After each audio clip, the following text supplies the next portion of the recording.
Hello everyone, and welcome to today's webinar.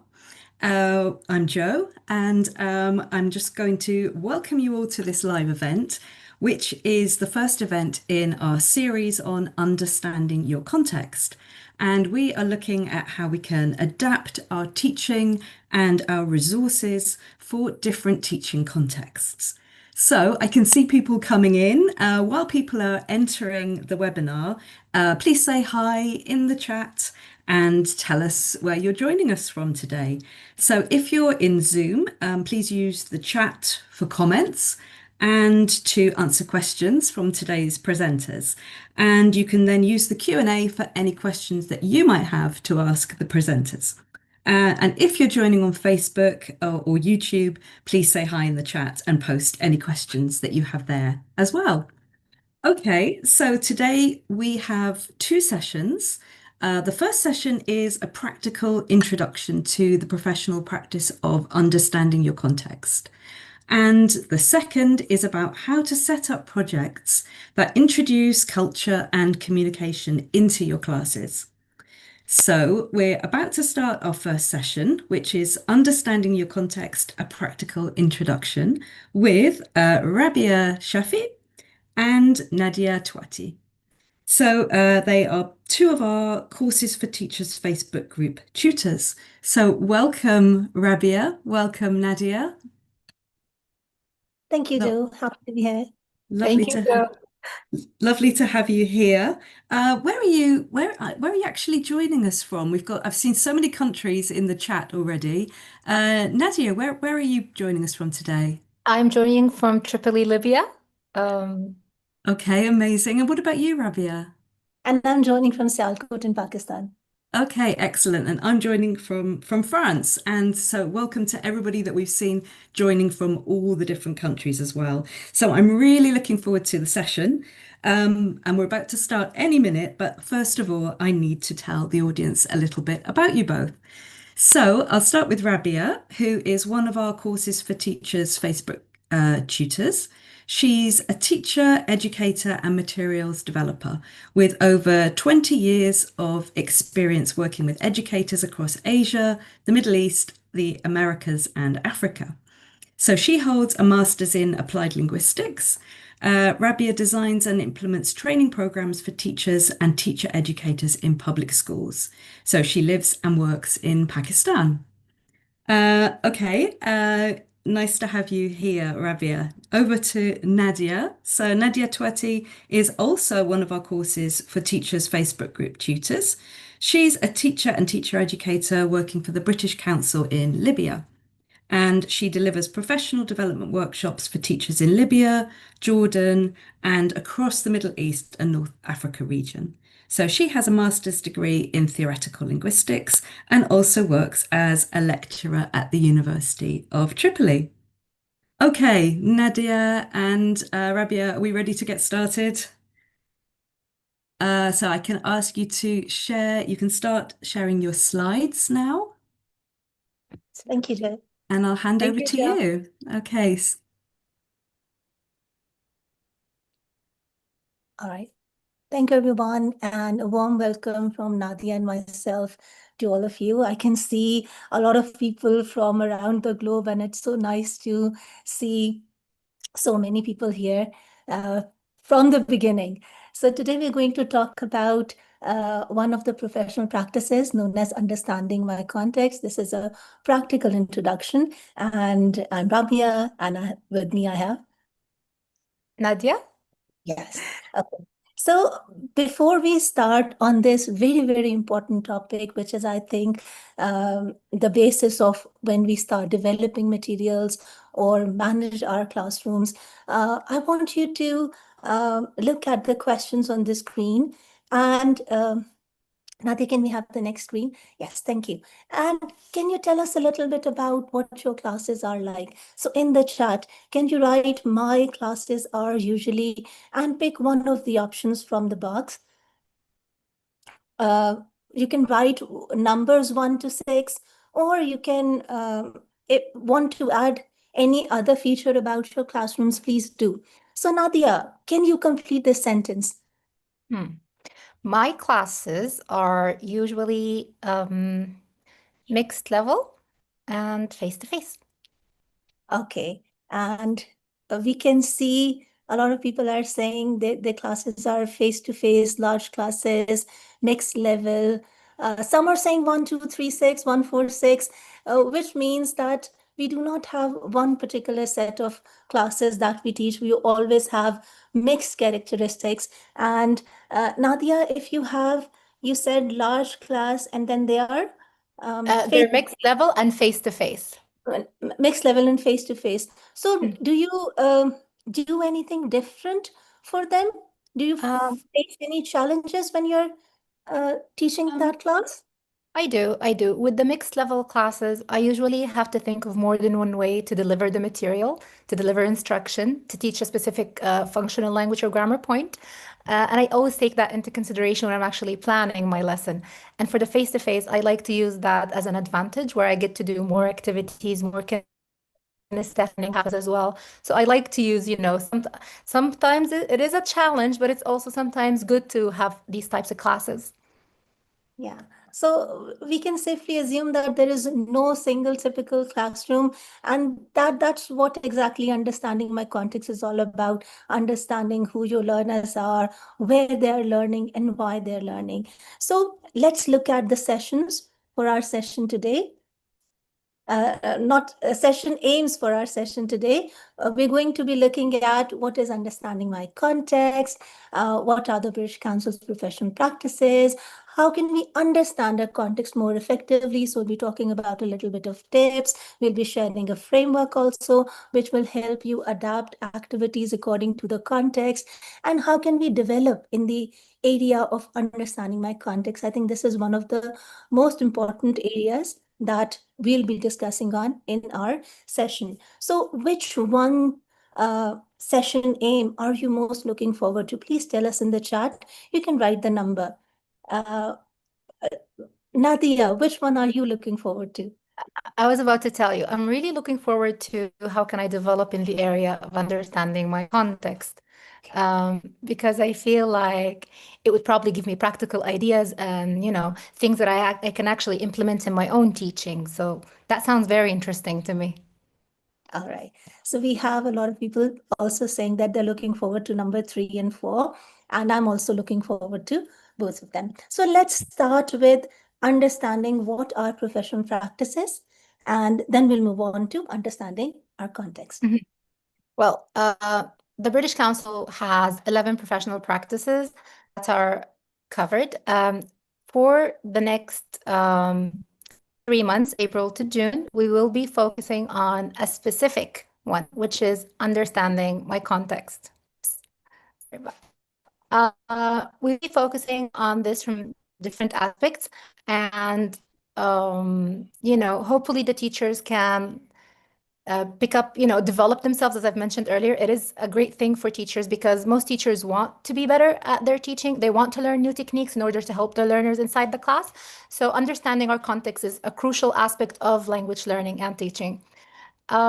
One thing that's offered on our website that a lot of teachers can use is the area of understanding my context, which covers a large variety of things that can be covered. So, we can understand our classroom, perhaps. We can also try and understand our school or institution, which is the policy making level. And then we also try to understand the context from a wider perspective, perhaps cultural perspective, country-wise, even worldwide. So accessing these resources, which are on our Teaching English website, is very easy. And I encourage all teachers to check the link. They will find a wealth of resources mentioned in there. Thank you very much, Nadia. So now let's come to what is understanding my context. So it means knowing the world your teaching lives in. So it's not just primary learners or secondary learners or adult learners. It is anyone you're teaching. For instance, I train teachers most of the times. So for me, understanding their context is as important as when I used to be in a classroom, because learners of, like I saw somebody saying I teach in a university. So globally, we're talking about learners. They can be of any age, and understanding who they are is really important. So your lessons are shaped by everything around you. This includes your classroom, who your learners are, and then where you're teaching them, the situation in the classroom, what you have, the policies that you have, and then why you are teaching them as well. So for who, we have age, we have interest, we have motivation, and we need to know the prior knowledge of our students in order to be able to understand them better and adapt the activities accordingly. And then where, what is the classroom size? Do they have tech access? What is the school policy? Learning about what kind of approaches, what language, the school or the country or the region wants you to use is also very important. And I think the reason why our learners are learning English, for instance, in one of my classes, I had a group of students who wanted to learn English because they wanted to apply for a better job. Someone else wanted to apply to a college and wanted to improve there. And there was another person who just wanted to know how to speak in English to be able to converse with people around the world. So we need to know why they're learning English so that we can plan our lessons accordingly. So who, where, and why is the key to understanding what is context. So I would encourage all of you to think about for a second which affects your teaching most. Nadia, can you like tell me which ones do you think is the most important for you? This will affect teaching. To me, it would be motivation. And it would also be tech access. The reason behind this is because I like to have a good rapport with my students. And I think, rapport and motivation are closely linked. So I'd like to know what motivates them, what would bring them, what would make them more engaged in my class, how would they be more excited to actually be in my class, be more eager to learn. And with the tech access, again, we're in the age of technology, so everything has some sort of technological aspect to it. So that's something I like to think about in my context. And also you feel that teachers around the world are very eager to learn more about technology as it helps us deliver easier classes, more accessible classes. It helps us to do more, basically. So yeah, that's mine. Yeah. I think for me, it's always like who they are. And then I add on like where and why. I think who and why are for me more important than, because where, especially in our country, we do not have a lot of tech access. Classes are like we have small classes, large number of students. So we can't do much about that. But then we can take them outside sometimes. So knowing that context is also very important. And I think when we understand the context, learning becomes very meaningful. And when we ignore the context, students disengage, tasks either become too easy or difficult. So that is why I think it's very important to understand. And how can we understand? Nadia, please tell us. Oh, okay. So as I've mentioned earlier, I like steps, things to follow. So in order to help myself understand my context better, I try to do 4 basic steps. First thing, I try to understand my learners' motivation. I try to see where they're coming from, what drives them, what would help them be more excited to be in my class, and what would also impact my teaching on that level as well. Another thing would be for me to understand the policies that influence the institution that I work for. So it's also important for me to take that into consideration in order for me to implement it in my own teaching practice. I also think about the appropriacy of teaching approaches in my institution because sometimes we are asked to cover things a specific way based on our institution's rules or, educational approaches. I need to think about that and I need to reflect on that. Would it work in my own class or not? Would it benefit my students or not? Would it be aiding the learners in any way? So that's another way for me to evaluate whether it's appropriate or not.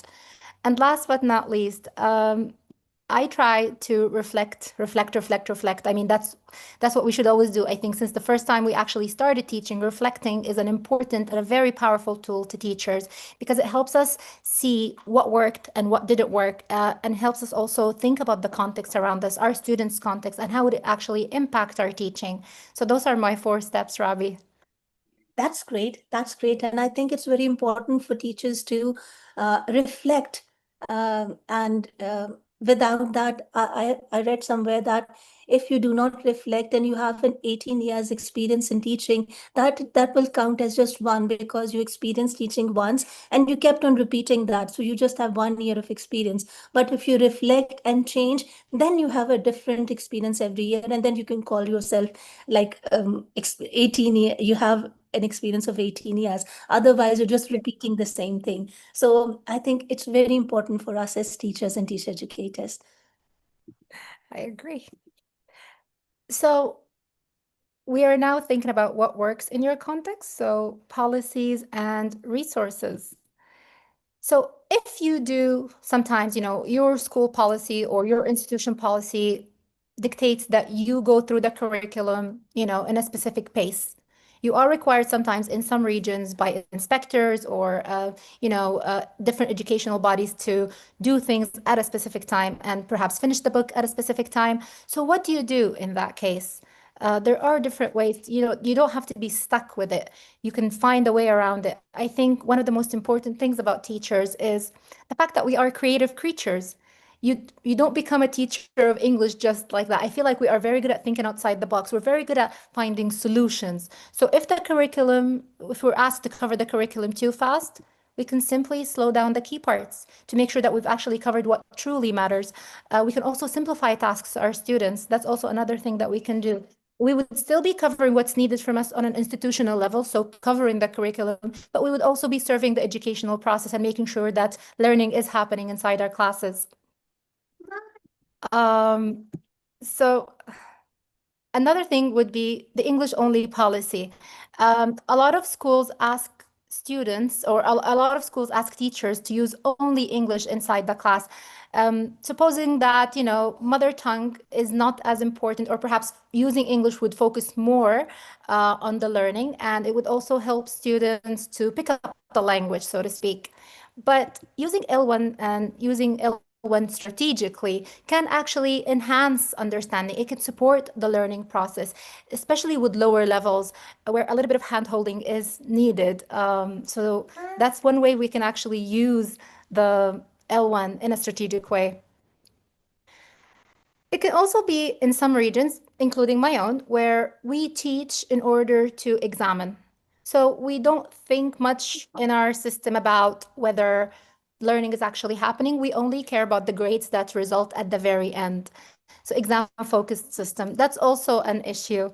What can you do about it? Well, we can try to balance test preparation with actual learning activities. In that case, we would be preparing our learners to take tests, but we would also be teaching them actual language that they can use inside the class, during the exams, and even later in their lives. So yeah, last but not least is the strict classroom rules. That's also another, contextual idea that it happens in a lot of regions, probably even, some of our teachers over here have this. So if the classroom rules are very strict, then we can adapt specific routines in order to maintain order in our classes, manage our classes, but without actually stopping the interaction, without lowering the engagement level, because that's also quite important for motivation. Yes, and I'd also like to add here, Nadia, that we would be talking about how to do these in like the later half of our session as well. Ooh.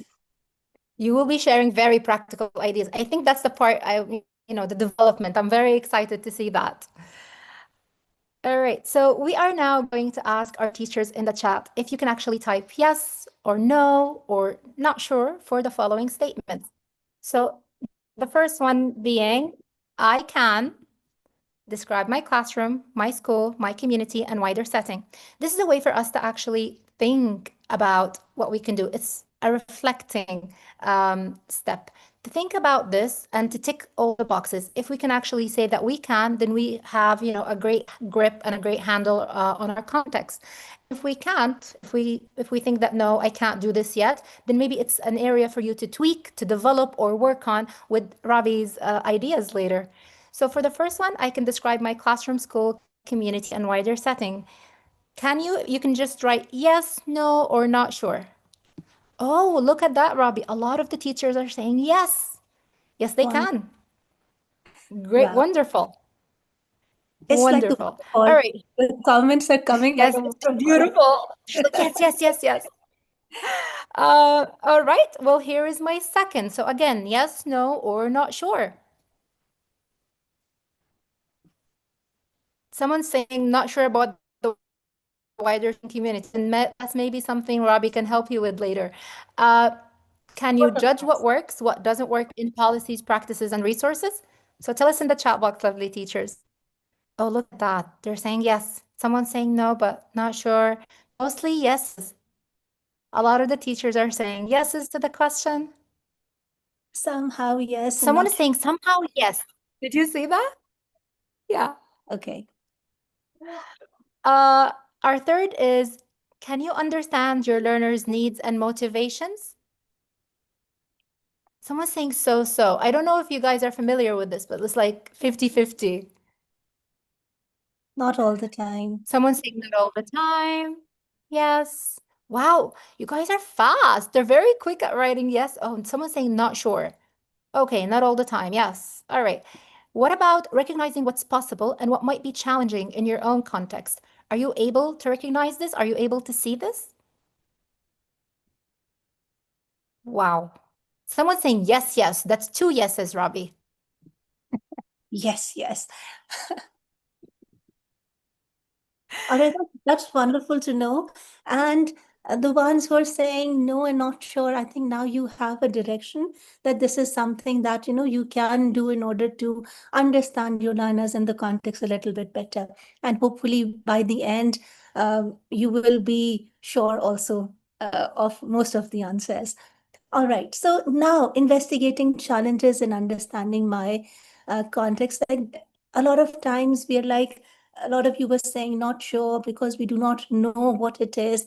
So let's have a look at some of the challenges that we have while understanding our learners or understanding our context. So in the chat again, I'm sorry if it is you have to write so much, but we really value your input and what you have to say.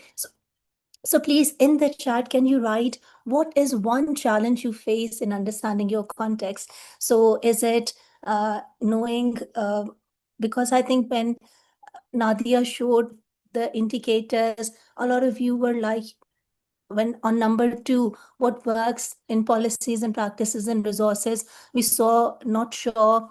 And when we talked about learners' needs and motivations, some of you said not sure. So can you write what you would like to know, or what is one challenge that you face in understanding your context? Okay, so you think they're mixed ability levels, it's not related to value and culture, behavior of students, multicultural, special needs, behavior of students is repeated, learners are bored, student behavior, academic background, Someone's saying using lack of language. discipline. Yes.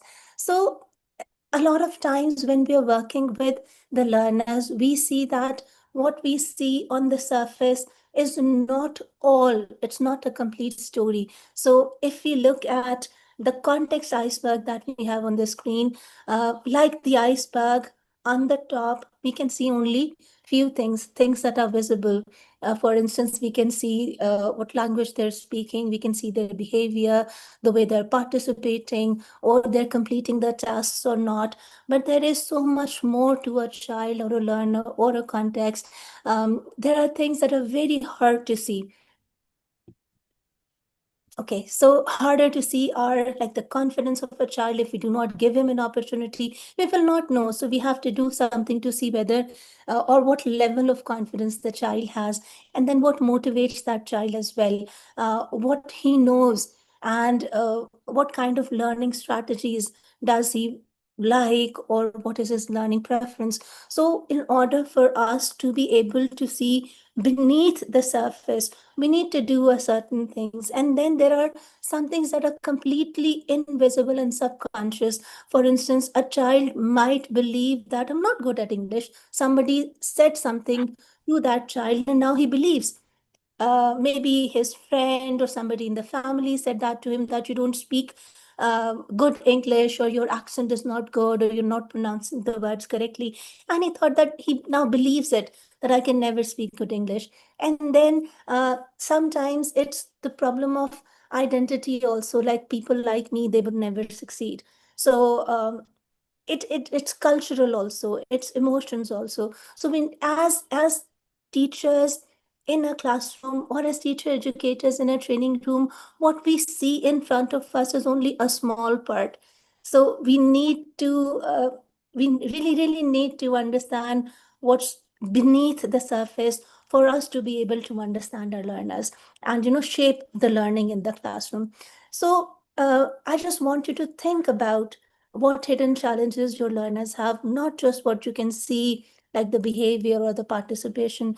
Think about um, the hidden or the subconscious in your learners as well next time you're planning. And also think about what you're going to do with this information. If you see that a child is not confident, what would you do? If you see that a child doesn't have prior knowledge, what, or a group of students don't have a prior information or knowledge about a certain concept, they're not very good at speaking, perhaps they're not good at writing, perhaps, what you can do with that information. So do not just collect information, act upon that. And some of the practical actions we will just show you in the next sessions, as well as in the next slide as well. So a teacher who understands context can recognize learners' needs and levels, what level they are, what do they need. And a lot of you have written special needs as well. So when we say learners' needs, it's part of that as well. Notice motivation and confidence to the C. They notice that this learner is confident, this learner needs a little bit motivation. And then they identify opportunities and challenges as well. What kind of opportunities I can give to my learners, what kind of challenges they face. And the last thing is understanding available resources. A lot of times we say, I don't have an interactive whiteboard in my class. I do not have internet connection. I can't use the multimedia. So maybe I can't do a lot of activities. But what you have, how you can make the best use of the available resources, is also what a teacher who understands the context can easily do. So on the, if Nadia can show, yes. So there are some things that you can do, observing learners during the tasks. So Nadia, can you tell us a little bit about how you can observe learners while they're doing the task, and how can we understand learners or their context by that?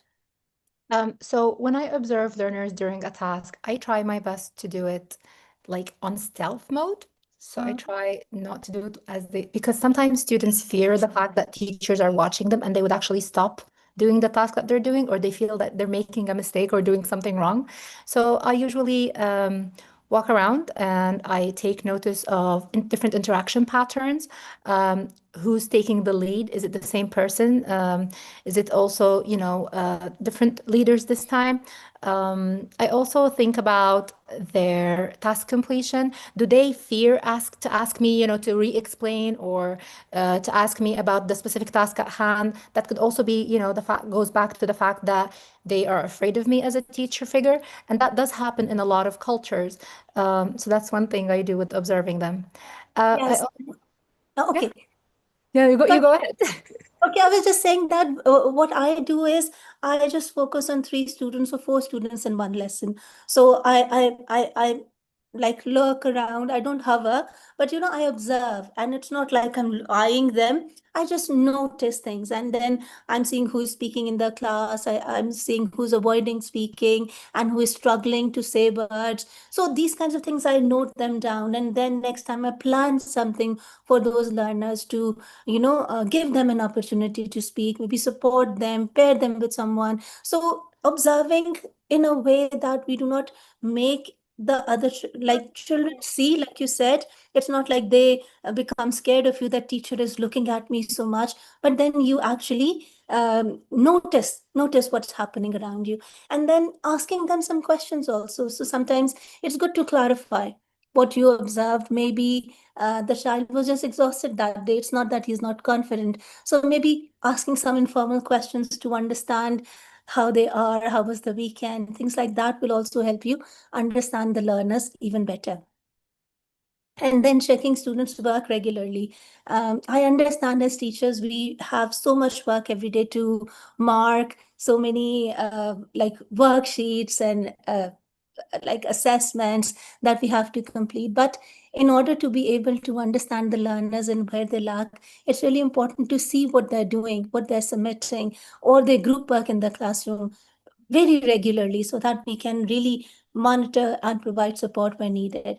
And the last one is using pair and group work activities to notice difference. And something that I think Nadia was saying, that we were having a discussion, and I said that if Nadia and Rabia, they were both put in one group all the time, like it's good to have pair and group activities, but if we are put in one group all the time, we'll know everything about each other. So if there is a find someone new activity, I will not even need to ask her questions, and I'll write the answers myself. So not just having pair and group work, rotating them as well, and you notice that how that child works with, like how I work with Nadia and how I work with someone else. So notice that in a variety of settings as well. Anything you would like to add, Nadia? No, I think you have covered it. I'm still very eager to hear about the practical steps, though, as they're coming up. My excitement is building up. Okay, so let's move on to our class playbook then. Um, so again, putting everything into practice, adapting the content to learners' context, putting that all together, thinking about everything and bringing it down to one word. It's a great way to think about one word as an acronym. The word class is easy to remember for us teachers because it's where we operate. So thinking about it as an acronym where each of the first letter would represent a specific word. So C for culture, L for language, A for ability, S for strength, and another S for support.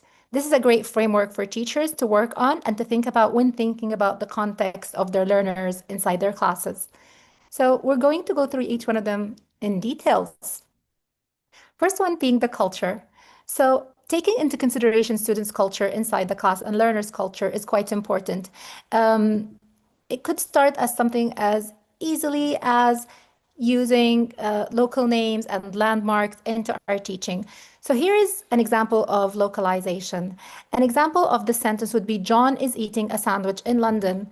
I don't know if you guys remember where we're from, but let's see in the chat box if they do remember. Does anyone remember where Robbie's from or where I'm from? Let's see. Can they? Someone said, You're okay, we good, all they get remember. Good job. yeah.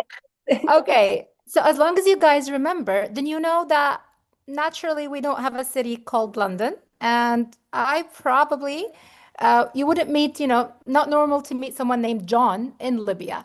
So instead of doing this, we can actually localize our examples. And that's what I'm about to ask you to do. I would like you to localize the example on the screen and make it into something meaningful in your own culture. So in the chat box, change the sentence, not the actual meaning, but localize it. So perhaps choose a local name from your culture, choose a landmark in your culture. Maybe you do have a city called London. Maybe you do have people called Joan in your context. So let's see in the chat box. So a Okay, local name. somebody has done it for me. Rabia is eating a sandwich in Sialkot. So you can replace sandwich with a samosa.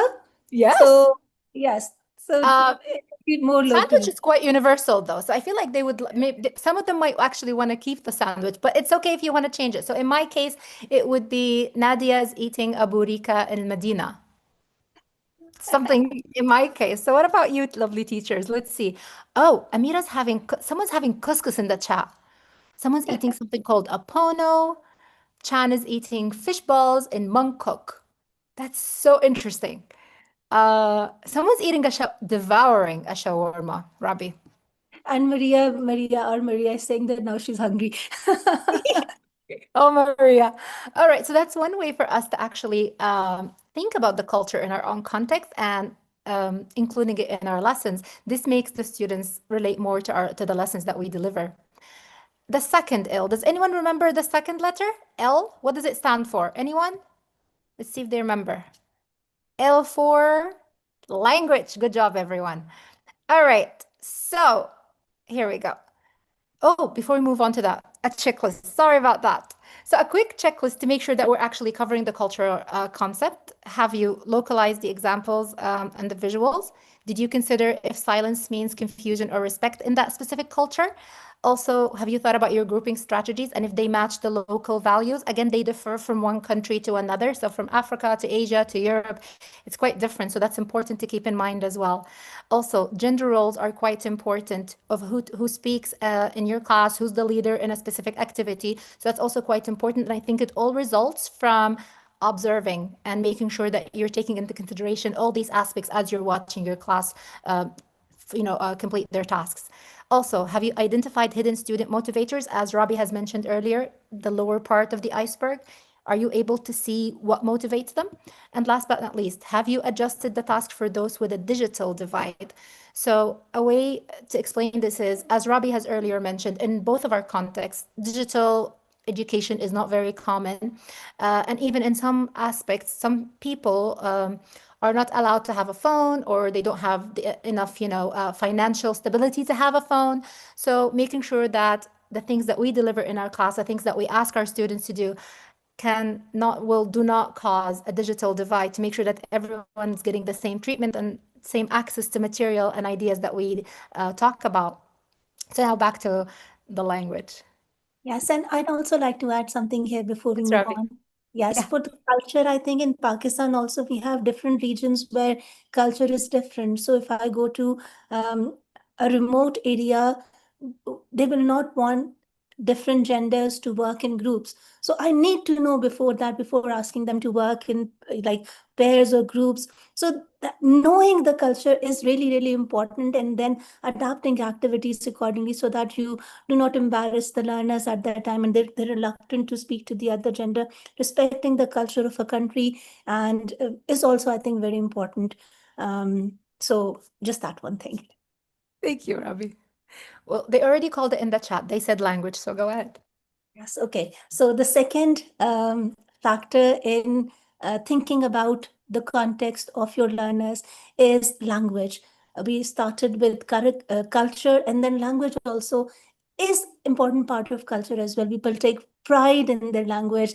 They want to use that language in one way or another. So let's see how we can strategically use the home language of the learners, because using home language is not good or bad. It's just how and when, how you use it and when do you use that. So in the chat, can you please type, look at the options. At what stage of your lesson could L1, L1 is the language that the learners, their home language, the first language that just learned how to speak, actually help learning. For instance, in Pakistan, Urdu is the first, not the first language, but most of the times it is considered the first language. We have around 74 languages in Pakistan. So so whatever they speak at home. So at which stage of your lesson could L1 actually help learning? Explaining instructions, checking understanding, discussing ideas, or clarifying difficult words? 1, 2, 3, or 4. Which one do you think we can use the home language or L1 in, or which stage does it help more? Explaining instructions and clarifying difficult words, describe difficult words. Someone said 1, 2, 3, 4. A lot of you are saying clarifying difficult words, depending on the lesson, discussing idea and understanding. Yes, yes. And I think something that is really important is understanding that, we can use, and there is nothing wrong with using the first language. Moving on to the next factor, that is ability. A lot of times we have mixed levels in our classroom. We need to see what our learners are able to do. So we need to differentiate tasks accordingly as well. So my next task for you is to think about how can you make one task easier or more challenging for your learners. So if you think they're already able to do something, how can you make it more challenging for them? How can you make it easier for them? So the first step is, if you want to make the task easier, you can give them a little bit of support. For example, you can add a word bank, or you can add sentence starters like I can, see, there is. Or if you want to make a task more challenging, you can extend the task. You can add extension tasks like what happens next. You can also ask them to explain the reasons why something happened. And then if you want to make it easier, at times you can reduce the task as well. So focus on only naming 3 to 5 things instead of describing the whole picture. So this way you can uh, make the task a little bit easier also. And if you want to make it more challenging, you can add creativity. You can ask, okay, can you create a story from this picture? Can you add a dialogue of these two characters? So just think about how you can manage it according to the ability of your learners.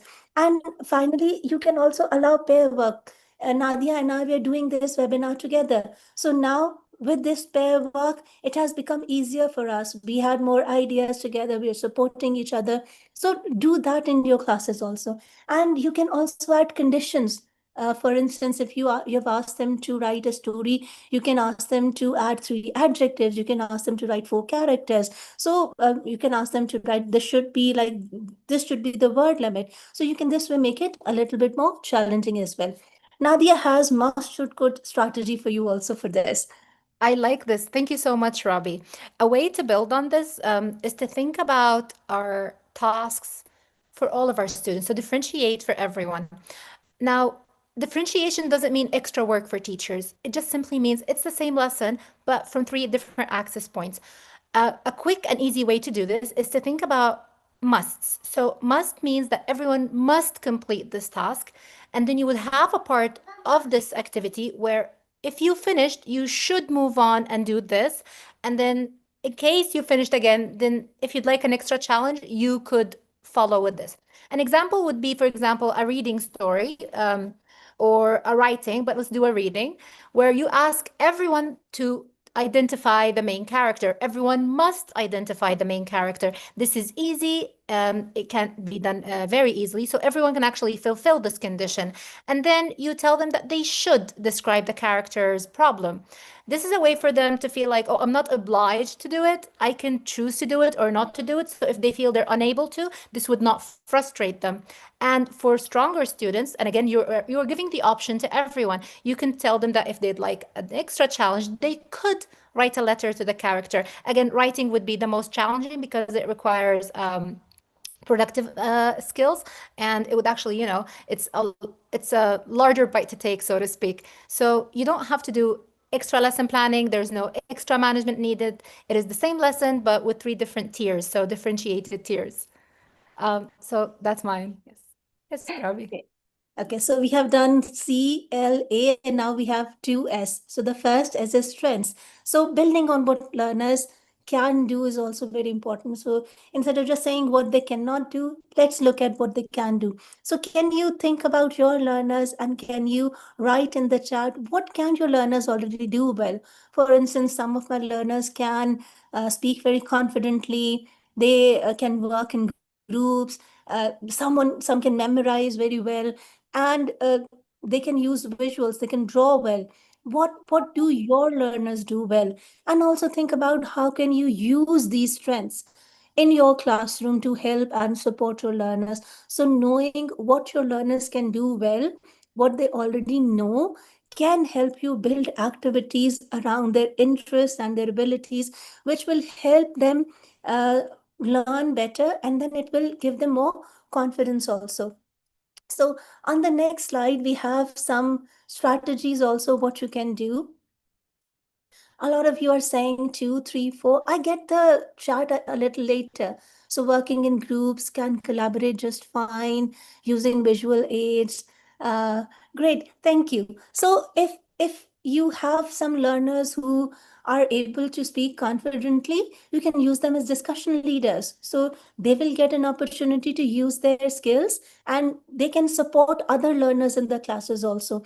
And if they really enjoy working in groups, you can give roles to the students within the, somebody can be a leader, a writer, a timekeeper, and this way they can support each other as well.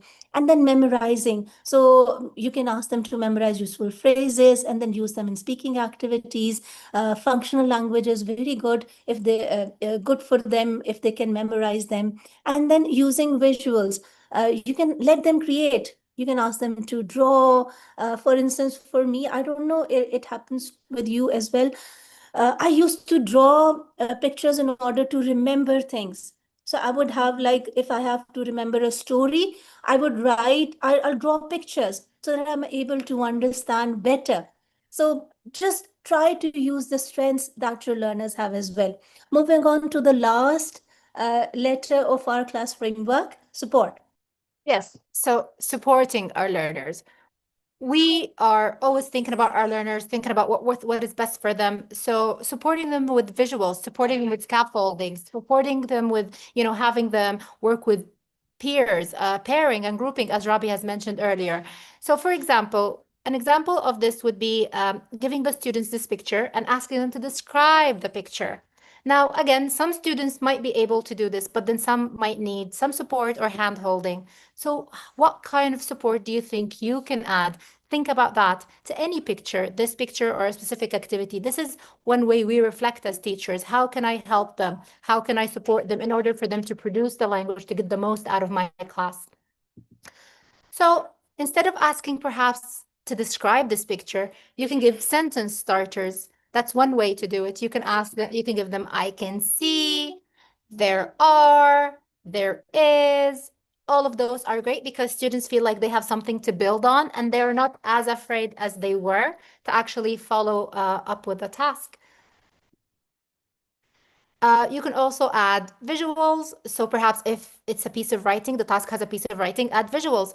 If it's speaking or you're giving instructions, support it with gestures, body language, and miming. Robbie always says that I have a lot of facial expressions when I'm talking, and this is something I cannot control as a teacher. It's just but my students tend to love it. It is also the fact with peer support, because once you know your learners, you know which ones are perhaps stronger in a specific aspect. So strategical pairing of learners, strategical grouping is also a form of support. So yes. So think about what do you think learners can do to support each other? Are there any different things in your different context? Robbie, do people do anything special to support each other in your context? Learners in general? I usually see that they assign roles to each other.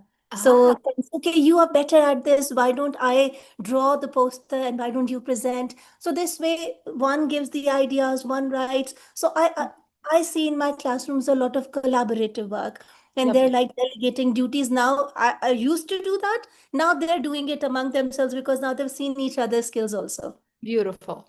So explaining answers to each other, as Ravi has mentioned, also checking each other's work can work as well. And of course, assigning roles, giving them ideas when someone is stuck, that's a form of support. It is not cheating. You're merely supporting them to produce the language that they already have inside. It gives them the confidence and the guts to actually follow through with this. And model speaking or writing. It is always important for any teacher to model any task or activity because, again, once people actually see how it's done, they feel more confident to follow up with it and go through with it. So yes, Ravi. Okay, so in summary, we can say that understanding the context helps you to adjust the tasks, adapt the resources, group learners, provide support, but most importantly, it helps you decide what can I change in my teaching. So just remember the class framework, remember the culture, remember the language, ability, strengths, and support when you're deciding on what you can do in the classroom. Just see that you have done that or not. Always connect lessons to the learner's life. I think this is very, very, very, very important. We have like just 5 minutes left. So let's quickly do the reflection.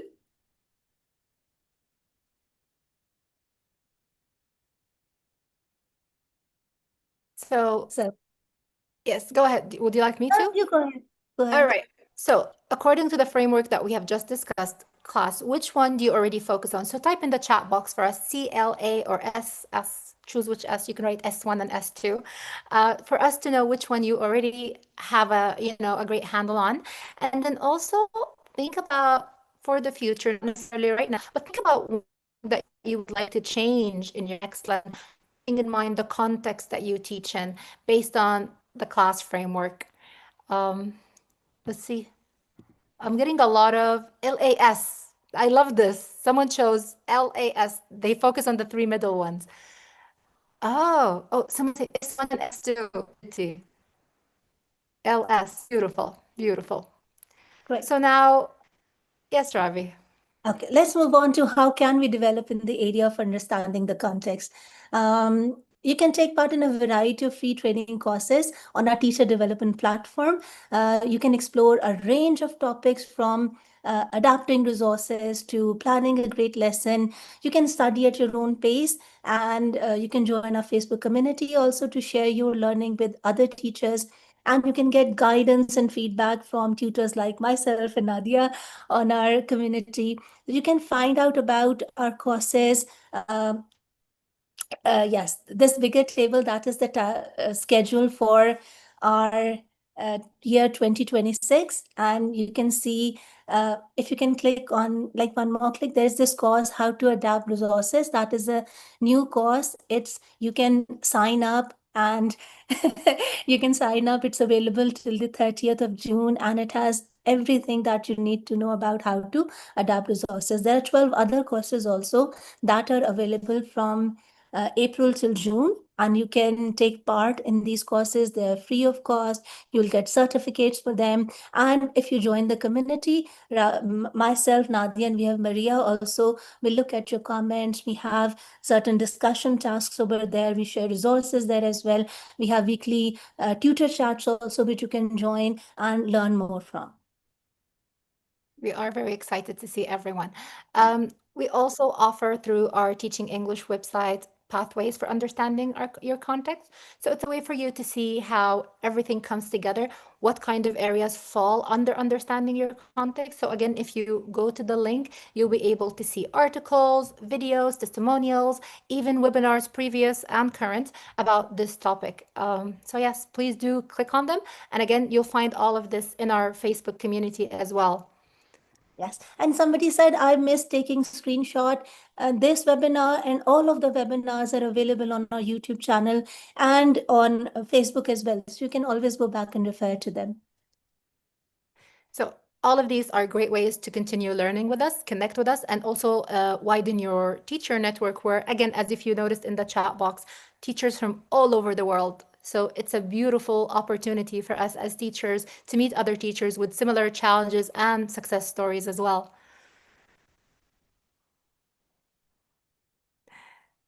So what were our aims for the day, Ravi?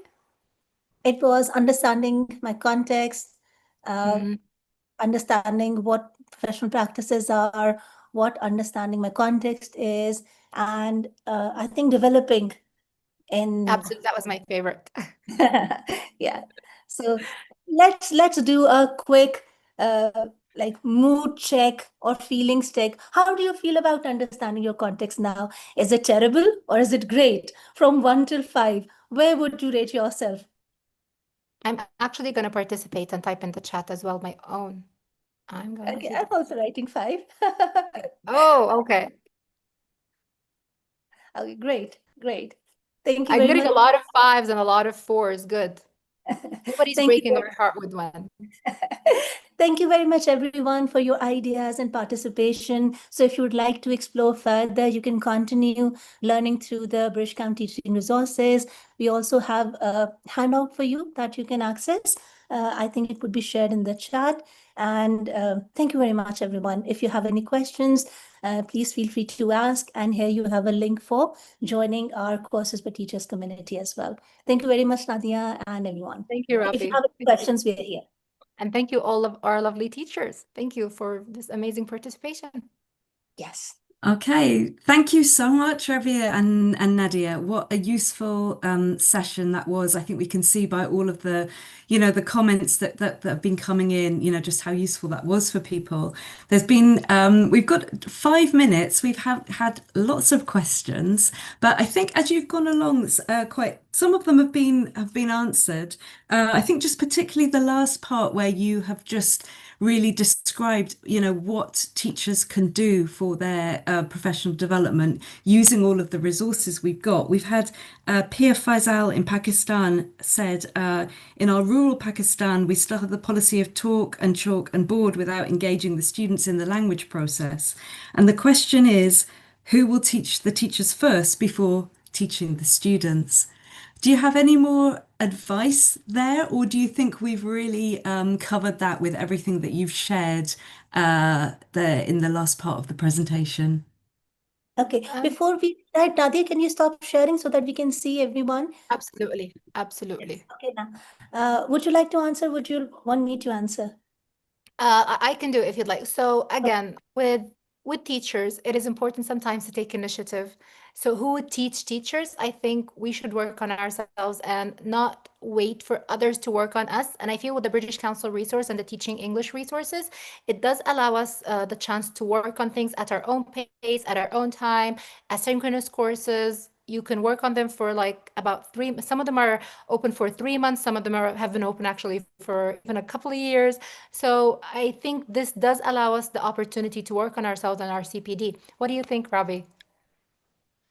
I can only say that teachers can sometimes they're not that self-driven.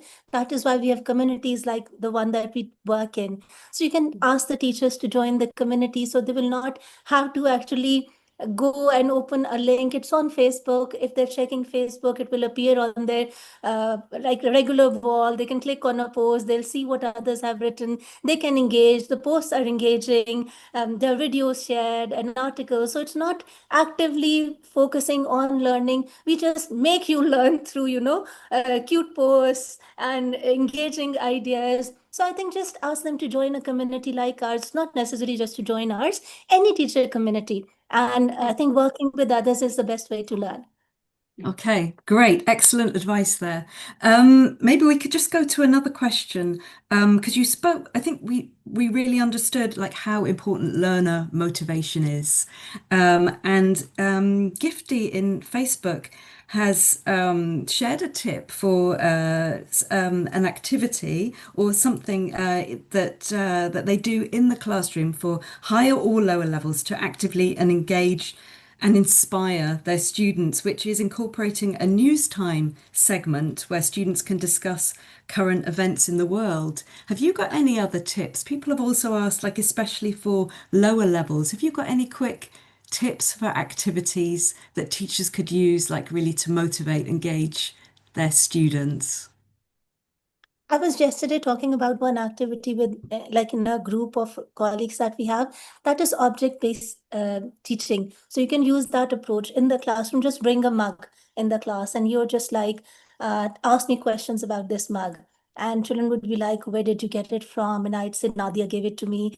Or when did she give it to you? So this way you can engage them, and you can have like cartoons on that mug, maybe perhaps if they're lower level. So they'll be more interested in knowing where did you actually get that from. So this way, anything that excites them.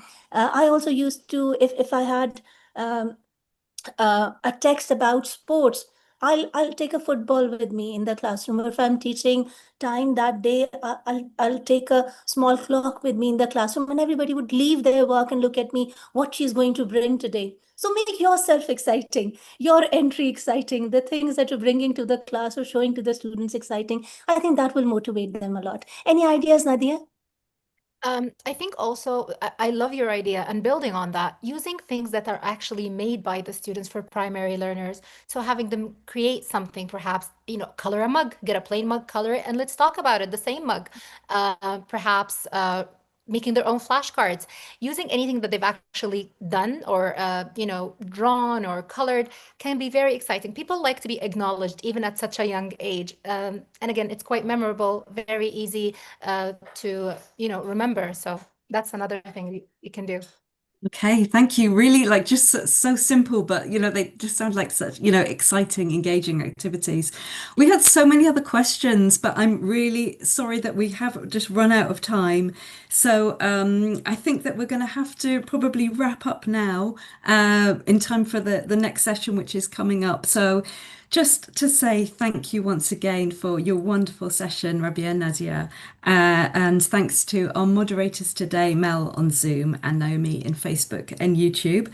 So for everybody watching, we're going to be back in 15 minutes time for the next webinar, which is Culture, Confidence and Communication in the EFL Classroom. And I'm sure that's going to be another really interesting session. So stay with us and we'll see you in 15 minutes. Thank you so much, Rabia. Goodbye.